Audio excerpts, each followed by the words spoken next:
क्या पुरुष domestic violence की कंप्लेंट फाइल कर सकते हैं under the protection of women from domestic violence act? देखिए, इस विषय के ऊपर मैं ऑलरेडी बात कर चुकी हूँ और आज मुझे दोबारा से इसके ऊपर डिटेल्ड वीडियो बनाने की आवश्यकता इसलिए पड़ रही है क्योंकि मेरी मेल ऑडियंस में से बहुत सारे पुरुषों ने मुझे कमेंट किया है और बहुत सारे पुरुषों ने मैसेजेस भी किए हैं पर्सनली, ये बताते हुए कि मैम हमने अपनी पत्नी के अगेंस्ट कोर्ट में डोमेस्टिक वायलेंस का केस फाइल कर दिया है, तो आप अपनी वीडियोज़ में क्यों और कैसे कहती हैं कि सिर्फ महिलाओं को ही अधिकार है इस एक्ट के तहत केस फाइल करने का। और सेम कंफ्यूजन जो है वो महिलाओं को भी हो रहा है क्योंकि बहुत सारी महिलाओं ने भी मुझे मैसेज किया है कि मैम हमारे हस्बैंड ने हमारे खिलाफ डीवी का केस फाइल कर दिया है कोर्ट में और आपने तो बताया था कि सिर्फ महिलाओं को ही अधिकार है डीवी का केस करने का, तो ये क्या कंफ्यूजन है, प्लीज़ इसको एड्रेस करिए। देखिए, इसका जवाब है नहीं। पुरुष डोमेस्टिक वायलेंस एक्ट के तहत डीवी का केस अपनी पत्नी के अगेंस्ट फाइल नहीं कर सकते हैं और इसके दो क्लियर रीजंस हैं। नंबर 1, इस एक्ट का नाम ही है the protection of women from domestic violence act.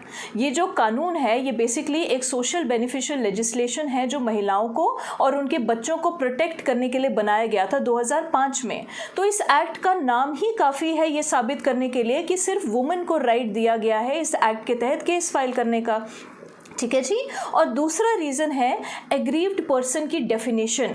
Aggrieved person यानी पीड़ित व्यक्ति, वो कौन है जो इस एक्ट के तहत केस फाइल कर सकता है। और एग्रीव्ड पर्सन की जो सेक्शन 2A की जो डेफिनेशन है उसमें क्लियरली लिखा है एनी वुमेन। तो अगर पुरुषों को भी अगर अधिकार दिया गया होता इस एक्ट के तहत केस फाइल करने का तो वुमेन के साथ /men लिखा जाता या एनी पर्सन लिखा जाता, सिर्फ वुमेन क्यों लिखते?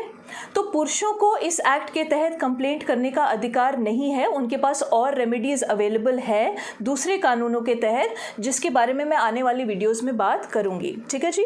अब दरअसल ये जो कन्फ्यूजन है ये स्टार्ट कहाँ से हुआ? ये कन्फ्यूजन 2016 में एक जजमेंट आई थी सुप्रीम कोर्ट की जिसका जो टाइटल है वो मैं आपको स्क्रीन पे दे दूंगी।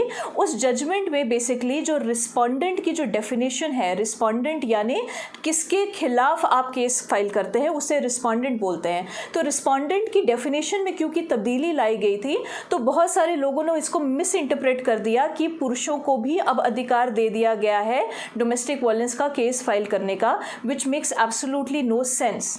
ठीक है जी। अब इस कंफ्यूजन को दूर करने के लिए मैं एक डिटेल्ड वीडियो ऑलरेडी अपने यूट्यूब चैनल पे आज ही सुबह 11:30 बजे अपलोड कर चुकी हूँ। तो जिनको भी कंफ्यूजन है इस एक्ट को लेकर, इस कानून को लेकर, वो प्लीज़ वो वीडियो जाकर देख सकते हैं। ठीक है जी। चलिए, प्रणाम।